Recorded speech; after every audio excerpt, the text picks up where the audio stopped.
Good to be back. Hey, everybody. Good to see you guys. Dr. Traxler. Nice to see you again. Thank you. Hi. Nice to see you. Oh, yes, I do. Spent a lot of time with Dr. Traxler, about 2 years working together, so.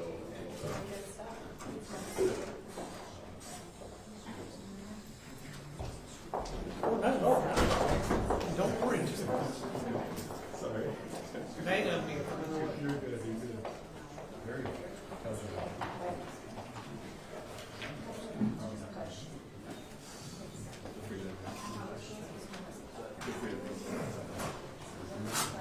I know.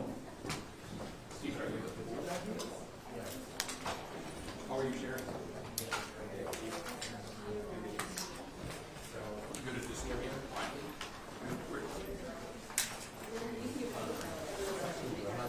This is the cool guy you got to share your stuff. I didn't know you were in the thing, so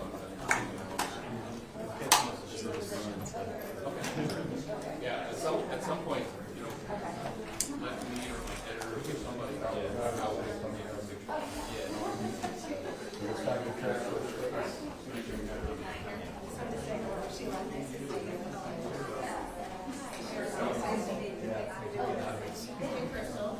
If I get back around there.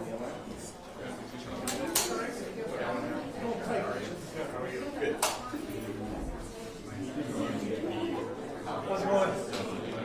Good. Oh, that way? It's the pain. All the money you pay. Okay. You're good.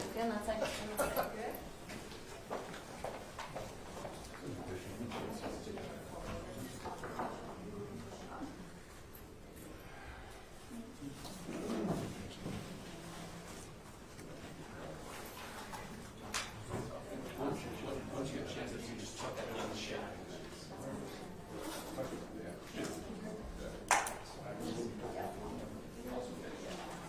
You need to keep talking better? Yeah.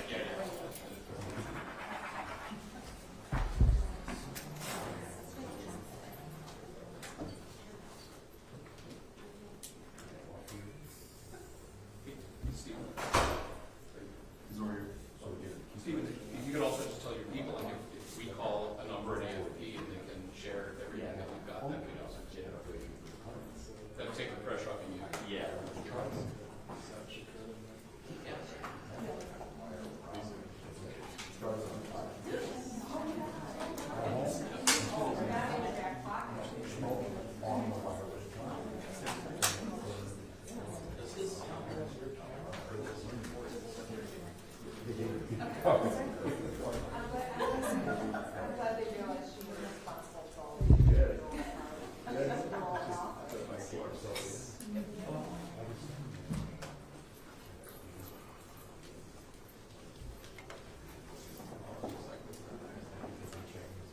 We're good now, right? Yeah. All right. Just let me know. Yeah.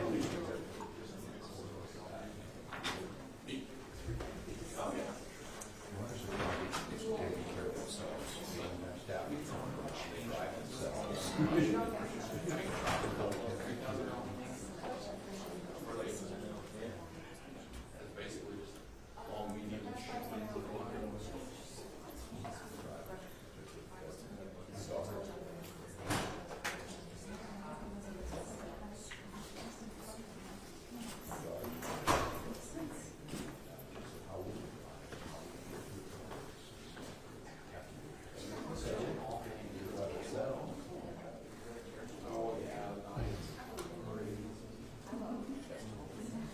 Sorry, sir. Or that too. Have a little couple of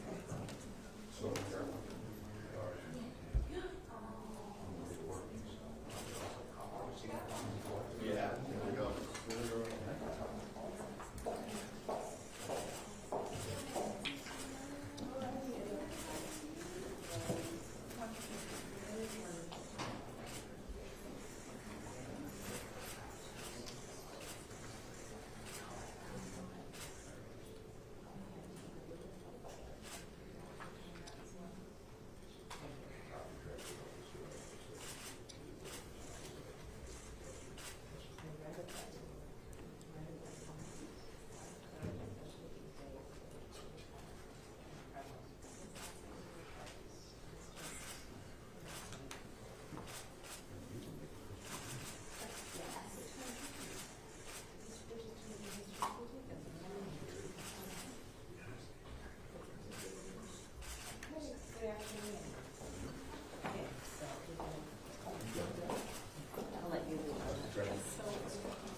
first you to the tour. Oh, just the tour, yes. Yeah. We follow the doctor? And then we'll come back. Thank you very much.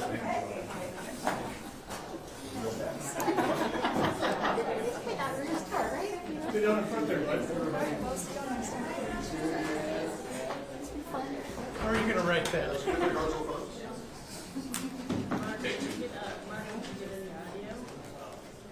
Not any of that.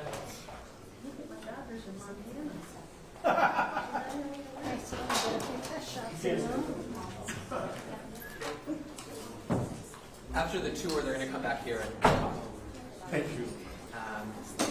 Yes, just to reassure you. Yeah.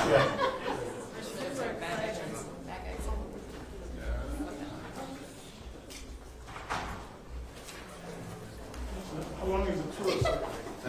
Yeah, it's going to be 10-15 minutes until that's here. Yep.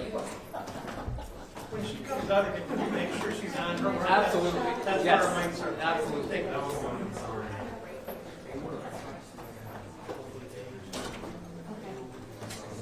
Grim, did you get some good shots there?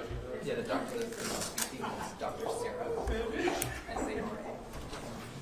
And his last name is T-R-A-X-L-E-R. She's the chief medical officer for Planned Parenthood North Central State. Yeah, sure. So the doctor's speaking, Vice President of Doctors, S-A-R-A, T-R-A-X-L-E-R, and she's the chief medical officer. Yeah, it's not covered.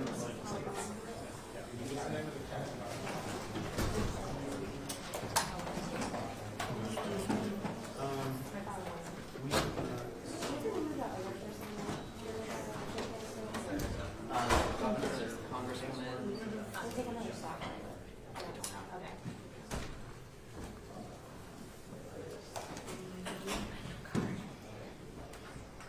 Yeah, it's Same. ST dot. The doctor speaking, I can kind of Yes. hear, if you don't mind, to the Yeah. mic. To the mic. I will. One moment. Okay. I didn't see that. Yeah. Good shots.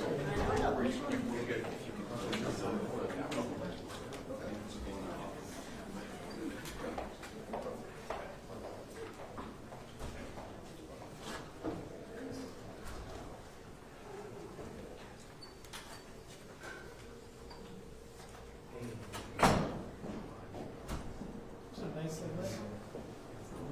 Hey, Jen, Thank you all. Jen, are you okay? Are you going to the next stop too? Okay, so your pictures will be up on. Okay. What's the next step? It's a political event, one of the campaign events. Yeah. It's a fundraiser, right? No, it's not. It's a Women for Biden Harris event. It's a little rally the campaign's doing. Where is that going to be? I don't know that one. Is that I'm just the open? official side. It's the campaign did their own press release one, so but pre-credential, so there will be video and audio coming out. Yeah. Whatever you can do. Good try. I heard there was a fundraiser, not a campaign event. Yeah, This is, I mean, we didn't get arrived until like 7 last night. Yeah. on this. Yeah. Yep. Okay. It's crazy. Got it. It's like we live in a crazy country. What? Who's the doctor? Let me just get the names of the people who are going to be speaking. Oh, thank you. Yeah, definitely. Appreciate it. I still want to name someone who's not speaking. I got so. 3 of the 4.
done, I want to pause somebody's Sarah with an H.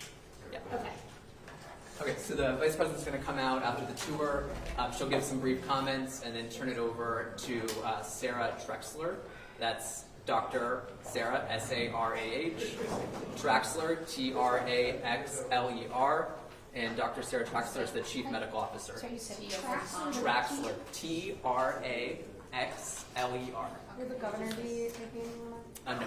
Okay. She's a medical director of Planned She's Parenthood. the Chief Medical Officer of Planned Parenthood North Central States. Thank you. Yes, which is the beautiful map you see behind me. Sarah with an H. Sarah with an H. Yeah. Did you say she has some Yes. campaign events? She has some campaign events here today? They have an event after this. It's a Woman for Biden-Harris event. It's on the campaign side, so, yeah. Do you know, can you tell us where it is? I don't know where it is. Isn't it at Coven? Yeah, the campaign advises for events, so we gotta keep it separate. Yeah. Stand in the spots for each speakers. Looks like they'll be Western and right here. 7 p.m.? I don't know. That's just my best guess. That's where she'll be standing. Can you talk, just so we see how the mic? Yes, here's the test. Well, they're gonna step up to the microphones, right? The man will be right here in order to get everybody around. Talk a little bit. Yep. So the Vice President will come out after her tour. She'll give some brief comments, turn it over to Dr. Traxler, who will give brief comments. Yeah. Will they be taking questions? Yeah. So Dr. Traxler will be here. This will be the vice president. Vice President will be here. Yeah. Governor. Sorry, my legs are. Okay. So, me being there isn't going to work, I'm gonna have to, you're gonna have to hold, so you're gonna have to be like this. Yeah. Can you hear holding his hand? Like, or do you need? Maybe like kneeling? Yeah. Okay. Or I could stand here, I mean, whatever, but I can't be, Yeah. I can't be planted. No. So, I gotta get around this mic. Yes, I'll be here. No, that's fine. You'll be down like this. Or is this just a line? This is the line just to, so. Where are we going? But, so I can, you're okay with this? I'm okay with that. Okay. Yeah. We're okay with Indeed. Yes.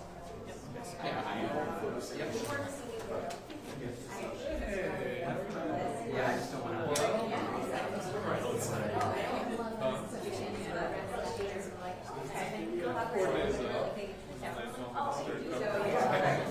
I've seen you like several times.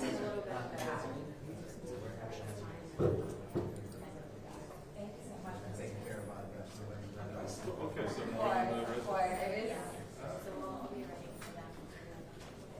And this was the headquarters.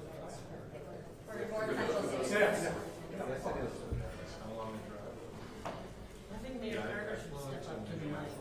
What's that? Let's have Mayor Carter step up to the mic. People like it when I hijack the federal press conference. Oh, yeah. There's nobody here. Show them who's boss in this town. I can tell you how my best interest of mine. You have a reservation.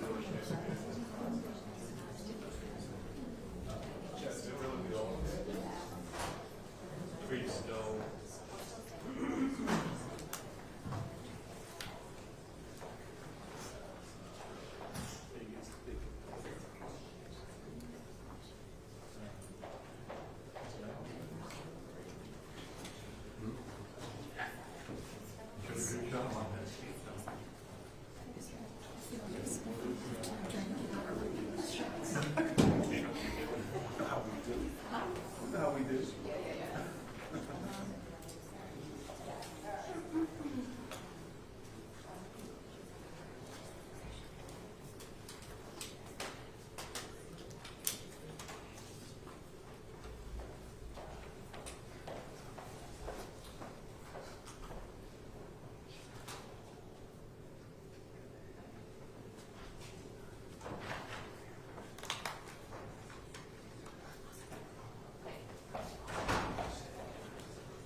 No, I'm just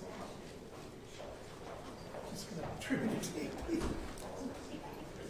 Right? I guess. It's good enough for you, it's good enough for me. Inside, it's not radio voice. Sorry. I don't have it. It's God, keep me when I was. I even screamed at my kids when I had their days. I was like, God damn it.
Yep, I'll forget again. So, yeah, yes, absolutely. But if I forget, just tell me. And I'll allow this place to know.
City.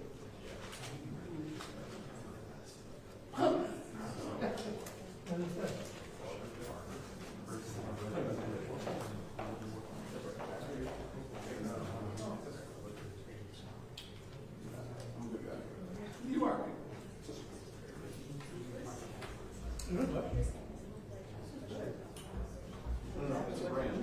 I don't. I'm gonna get super hungry and what's happening. Look at it. I'm like, oh. Wait.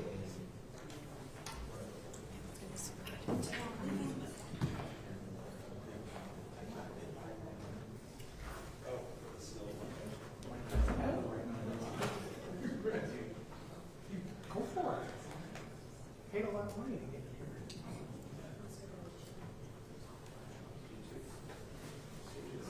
Good time.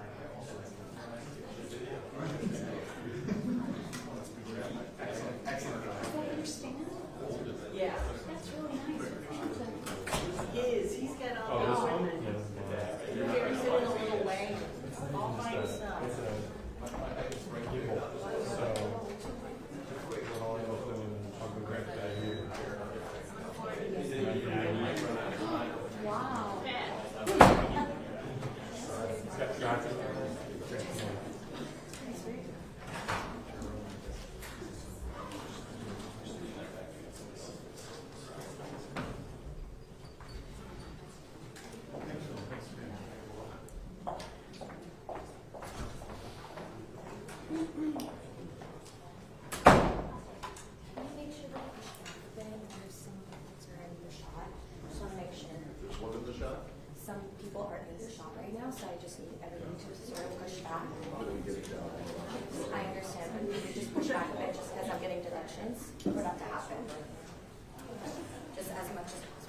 Thank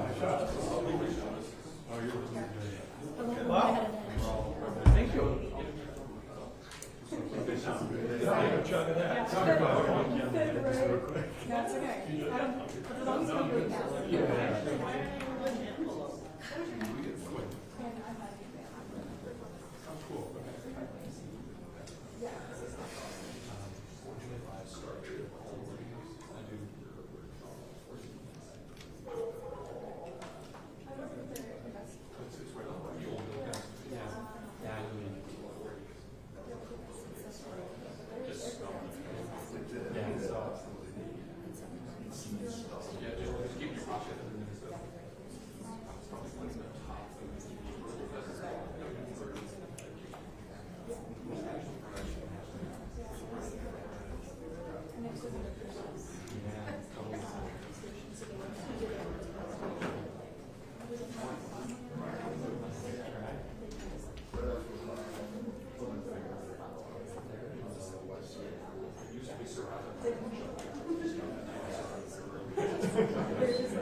No, I get it.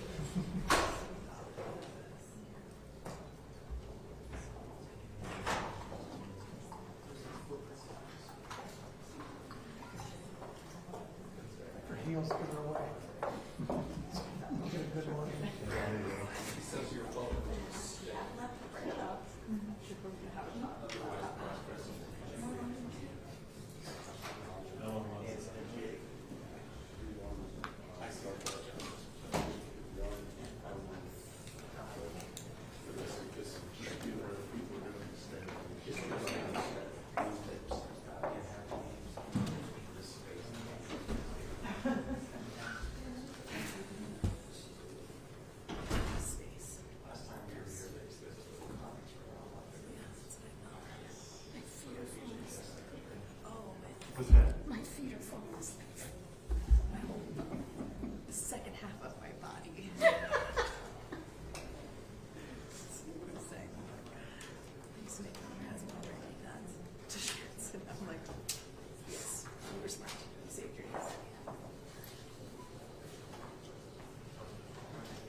somebody else comes in and then they come back to the rule that they're not gonna.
Which were that, but of course, that's not going to be one. There's a one.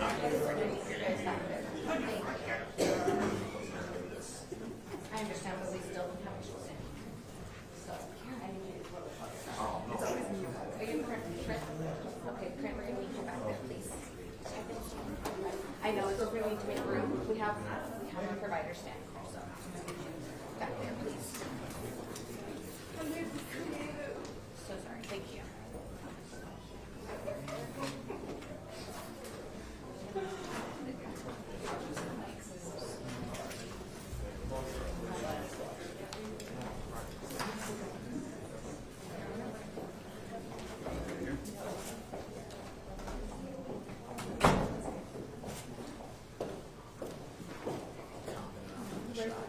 Spill it out for us. Everybody zoom out.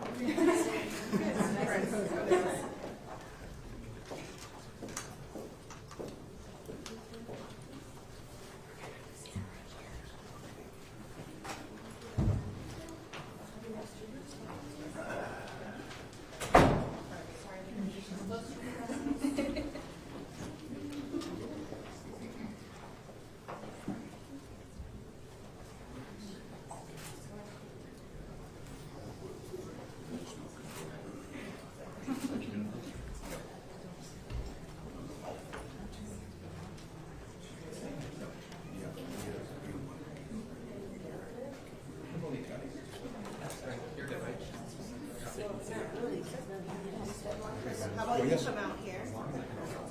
There you go. There you go. Sorry, because I'm going to move them a little bit. Hey, Crystal.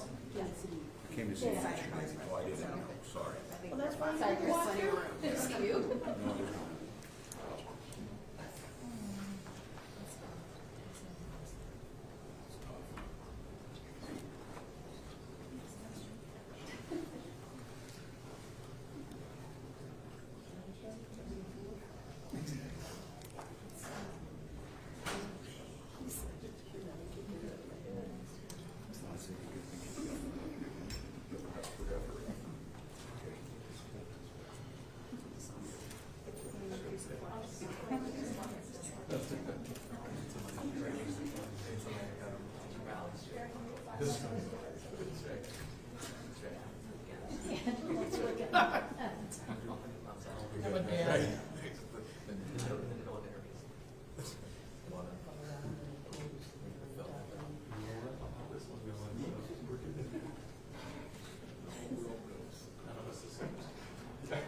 You stand like that?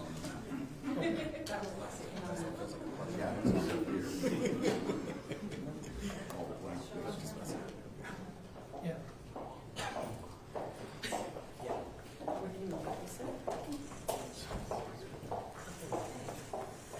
Take two. Okay, good afternoon, everyone. I first want to thank the governor, Tim Walz, for your leadership, both for this beautiful state, but nationally. You've been a great friend and advisor to the president and me, and thank you for all of that. Congresswoman, I mean, just an extraordinary leader. She is strong, she is powerful, she's committed, and always working on behalf of the people of the state. and I thank you, and thank you for traveling with me to be here today. It was an honor. And Mayor, thank you as well. We shared a lot of stories about your leadership, and I know that you have a lot of support here in the city for the work that you have done. Thank you for that. So many of you have asked, why am I here at this facility in particular? And I will tell you, it is because right now in our country we are facing a very serious health crisis. And the crisis is affecting many, many people in our country, most of whom are frankly silently suffering. After the United States Supreme Court took a constitutional right that had been recognized from the people of America, from the women of America, in states around our country, extremists have proposed and passed laws that have denied women access to reproductive health care. And the stories abound.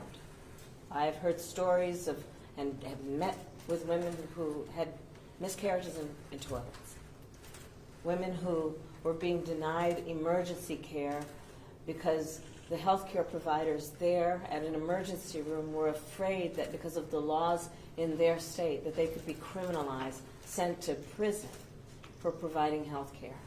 So I'm here at this health care clinic to uplift the work that is happening in Minnesota as an example of what true leadership looks like, which is to understand it is only right and fair that people have access to the health care they need, and that they have access to health care in an environment where they are treated with dignity and respect.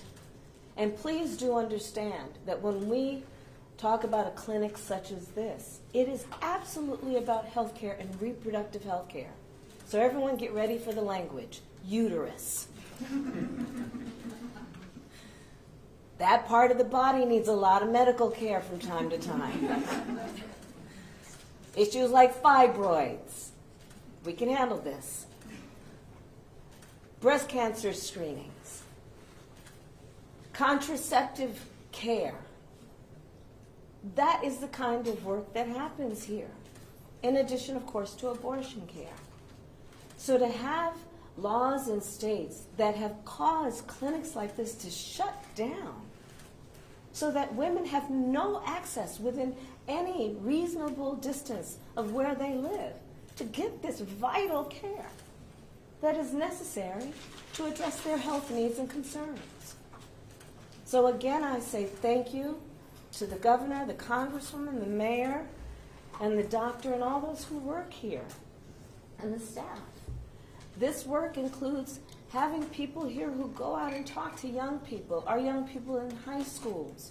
And sadly, in so many places around our country, sex ed is a thing of the past, which leaves our young people to learn about their bodies and reproductive systems on social media, often with a profound amount of misinformation which leaves them confused about what is happening to their own bodies. The work that happens here is about providing assistance to women who do not live in the state of Minnesota, because sadly, this state exists in a neighborhood where laws have been passed to deny people reproductive health care, and so women have to travel here. You know, the majority of women who receive an abortion are mothers. God help her that she's got affordable child care. If she is working, God help her, she's got paid family leave. So she can figure out how is she going to get to the place that will provide her the care she needs. Well, the work that happens in a clinic like this includes answering those questions for someone who might be in great distress, letting her know what is available to her in terms of transportation, in terms of housing or hotel, what is available to her in terms of assistance for her child care needs. So I'll close with this. In this environment, these attacks against an individual's right to make decisions about their own body are outrageous and in many instances just plain old immoral. How dare these elected leaders believe they are in a better position to tell women what they need, to tell women what is in their best interest. We have to be a nation that trusts women. And with that, I will introduce this extraordinary healthcare provider. And Doctor, please. Thank you. Thank you so much. I have to use my notes, folks. I'm not used to doing this. So, good afternoon, everyone. Good afternoon. I'm Sarah Traxler. I'm the Chief Medical Officer here at Planned Parenthood North Central States. I'm a board-certified obstetrician gynecologist with a subspecialty in complex family planning, and I also have my Master's of Science in Health Policy. I am a proud abortion provider, and I'm honored that Vice President Kamala Harris has visited our clinic today. It's a historic moment, and one that demonstrates how critically important access to reproductive health care is to people and their families across the country. So thank you so much for being here today. Thank you. Thank you. After the Dobbs decision a year and a half ago, Minnesota has become a bastion of access for abortion care. But abortion rights are not only a Minnesota issue, it is a national issue. Our Planned Parenthood has seen a 25% increase in abortions here in Minnesota since Roe was overturned. We've seen nearly 100% increase in patients coming here from outside of our state. This is not by accident. Surrounding states have been limiting and banning abortion, while Minnesota, with the help of our governor, has been increasing access. Since Roe was overturned, I've cared for patients from everywhere, from nearby states like South Dakota and North Dakota and Wisconsin, but from faraway states like Texas, Alabama, Wyoming, Florida, Oklahoma, Missouri, and the list goes on. I've seen patients who've flown from places like Louisiana only to have me tell her that her complex pregnancy condition would keep her from having her abortion here with me, forcing her to continue a dangerous pregnancy because hospital-based care was not available to her in her home state. Traveling to access essential health care can be intimidating and overwhelming. It is not an easy thing to do, as we have all pretended that it is. Like the experience of our patient who traveled from a small rural town and became lost in downtown Minneapolis with a dead cell phone after her flight landed.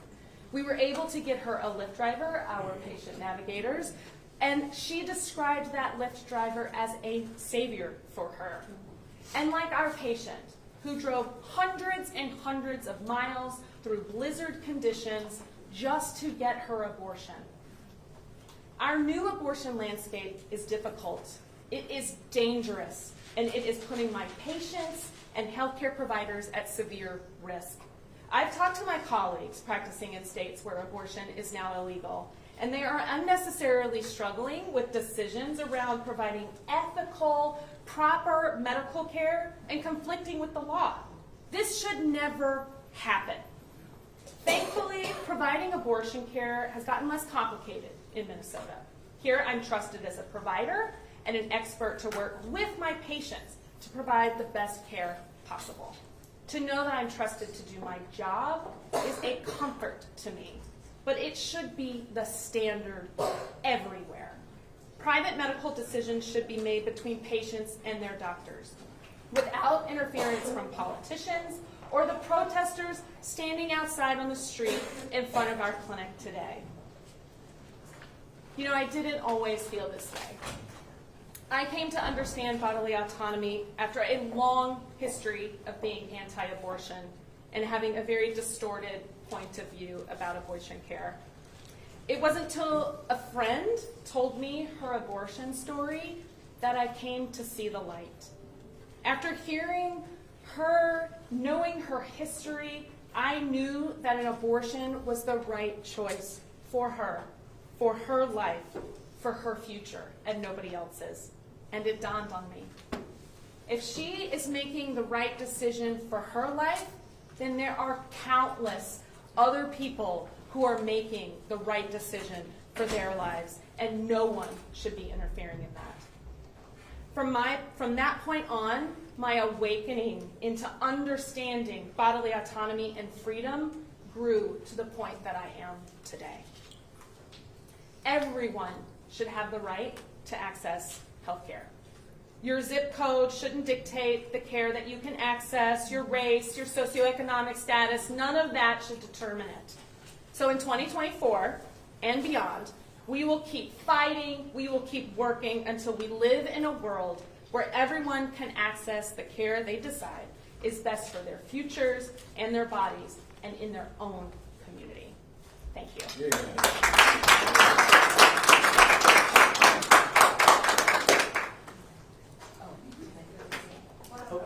We're going to take a couple of questions. And we're going to start with Rochelle from the Star Tribune.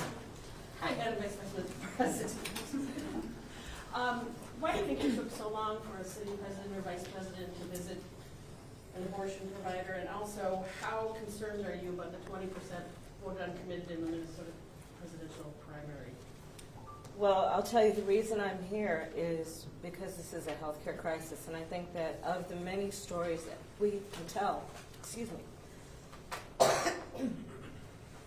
of the many stories that we need to tell about what has happened after the Dobbs decision, one of them is that part of this healthcare crisis is the clinics like this that have had to shut down.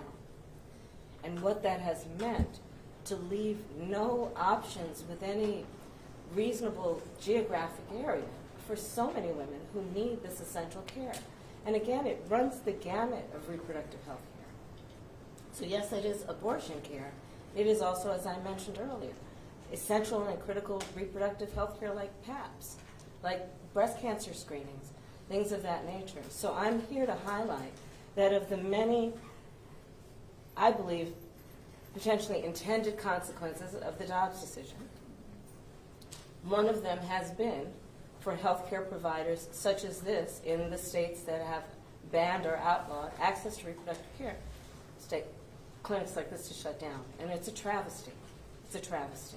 Madam Vice President, We're going to go to our next question. Madam Vice President Darlene, right to your left, AAP. Hi, thank you. We were not able to go with you on the tour, obviously. Can you give us a sense of what you saw back there and also what you learned by coming here today? Well, what I saw were, I don't know, maybe 24 healthcare workers who really care about their patients, and who understand that in the healthcare delivery system, regardless of your gender or your healthcare need, I think we should all expect, and certainly we all desire, that you will be treated with dignity. And you'll be treated in an environment where you feel safe. And by that, I mean safe to be free from judgment. To be in an environment where you are actually and really listened to. Where your needs and your expression of your needs are taken seriously. And walking through this clinic, that's what I saw. Are people who have dedicated their lives to the profession of providing health care in a safe place that gives people dignity. And I think we should all want that for each other. Thank you, Vice President. We're going to go to Nick at the New York Times. Madam Vice President, what do you see as your role on this issue, given that the administration has run up to the limit of what it can do to protect abortion rights, and Congress is unlikely to pass a bill codifying them? Well, Congress will pass that bill when we win back the House. Yes. And so I am sure of that. And I think that one of the points that must be made on this issue as we attempt to uplift the real stories and the real consequences of the Dobbs decision is to remind people elections matter. Elections matter.